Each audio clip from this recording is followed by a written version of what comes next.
आपको आपके बुक में शायद पुराने वाली एमएसएमई की क्लासिफिकेशन दे रखी है, बट आपको जो रिवाइज एमएसएमई की क्लासिफिकेशन है वो भी याद रखनी है।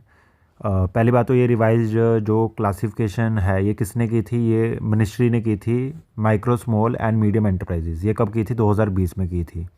अब जो एमएसएमई को क्लासीफाई किया गया है वो दो बेसिस पे किया गया है, एक तो प्लांट एंड मशीनरी के बेसिस पे और दूसरा एनुअल टर्नओवर के बेसिस पे। ये भी आपको याद रखना है, दो बेसिस पे क्लासीफाई किया जाता है एमएसएमई को, प्लांट एंड मशीनरी के बेसिस पे एंड एनुअल टर्नओवर बेसिस पे। अब आपका हम लिख लेते हैं कि माइक्रो स्मॉल मीडियम, और एक तरफ लिख लेते हैं प्लांट एंड मशीनरी, एक तरफ लिख लेते हैं हम टर्नओवर।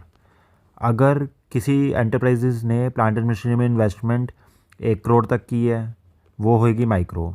अगर किसी एंटरप्राइजेज ने प्लांट एंड मशीनरी में इन्वेस्टमेंट 10 करोड़ तक की है वो होगी आपकी स्मॉल एंटरप्राइजेज। अगर किसी एंटरप्राइजेज ने प्लांट एंड मशीनरी में इन्वेस्टमेंट 50 करोड़ तक की है वो होगी आपकी मीडियम एंटरप्राइजेज।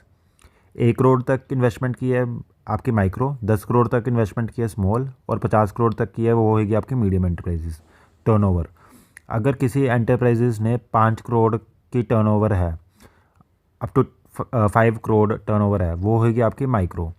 अगर किसी एंटरप्राइजेज की टर्नओवर 50 करोड़ तक है वो होगी आपकी स्मॉल एंटरप्राइजेज। अगर किसी एंटरप्राइजेज की टर्नओवर 250 CR है वो आपकी होगी मीडियम एंटरप्राइजेज। तो ये जो क्लासिफिकेशन रिवाइज क्लासिफिकेशन है आप इसको याद रखना भी, कौन सी माइक्रो एंटरप्राइजेज होंगी, कौन सी स्मॉल एंटरप्राइजेज होंगी और कौन सी मीडियम एंटरप्राइजेज होंगी, on the basis of plant and machinery भी, on the basis of turnover भी।